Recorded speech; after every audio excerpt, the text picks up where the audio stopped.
welcome back to another video.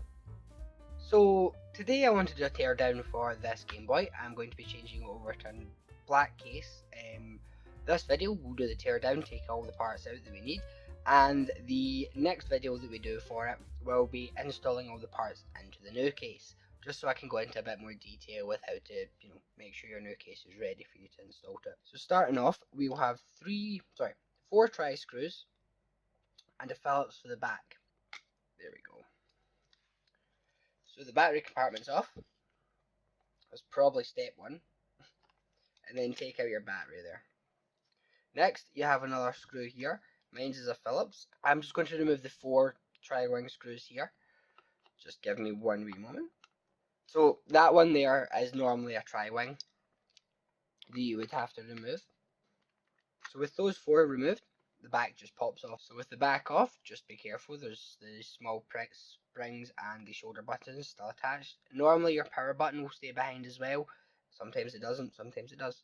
There we go. That's your main board there.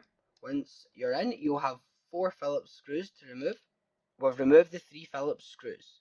Now that they're off, this is the very tricky part that you need to be careful of, because you can snap the ribbon here, and if you snap the ribbon, your screen is ruined. So we're just going to slightly lift at an angle, almost like you'd open up a laptop. There you go, you can see it there. So that there is your ribbon cable. Now I'm just going to use my screwdriver and just gently push down, and it just pops out. Hopefully that was in focus. But that's your motherboard out. Easy as that. You will also need your speaker. I'm just going to very gently, and I do not recommend lifting it by the pins. If you do, be careful not to bend them too much. That is our speaker out. So now that we have the main board out, I would just recommend taking off your buttons and your rubber bits here. Those are all gone now. You do get a little cover for your speaker. I would recommend keeping that. After you have taken the board out, we're going to do the screen next. And these little bits here do just come out.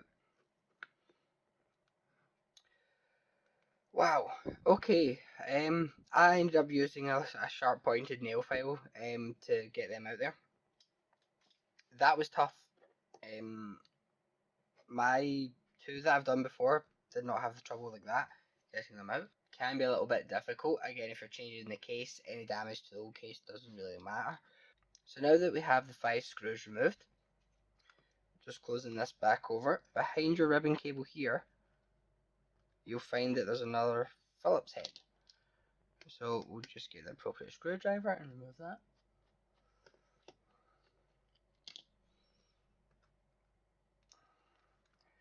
And then, still holding your screen down, you'll notice this little bit here comes out. So now that we have access to this little slot where your ribbon cable comes through, let me see if I can do this slightly. So I'm just going to pull up the ribbon cable very gently. Now if it starts to tug, stop immediately. These are incredibly fragile, and if you pull it off, there's not much you can do about it. So you've pulled the ribbon cable up through its slot there. You just want to tuck it back into the wee gap in between the case and the lid. So then as you pull back on it, comes off without bother.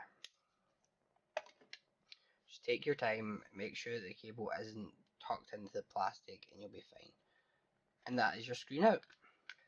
So with that, that's your case emptied and gutted. The only parts you'll be needing for installing into a new case is this one, your main board and your screen. Everything else, oh, and your speaker. These aren't included with your case. Now, hinges. You're better off just buying new ones, because getting these old ones out can be a pain. They're quite easily broken if you're not careful. If you're just changing the screen over, you have no need to remove the hinges.